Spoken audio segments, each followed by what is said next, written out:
আবারও শামশেরগঞ্জে তাজা বোমা উদ্ধার। এবার শামশেরগঞ্জের বাবুপুর এবং আলমশাহীতে প্রচুর পরিমাণে বোমা উদ্ধার করল জঙ্গিপুর পুলিশ জেলার অন্তর্গত শামশেরগঞ্জ থানার পুলিশ।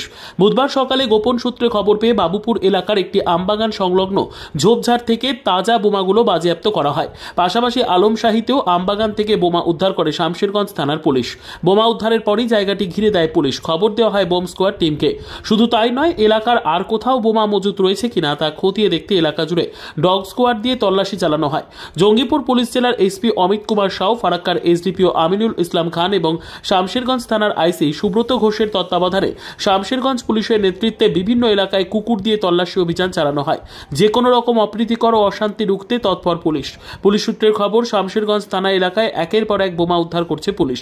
সোমবার, মঙ্গলবারের পর এবার বুধবারেও বোমা বাজেয়াপ্ত করেছে পুলিশ।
Gracias.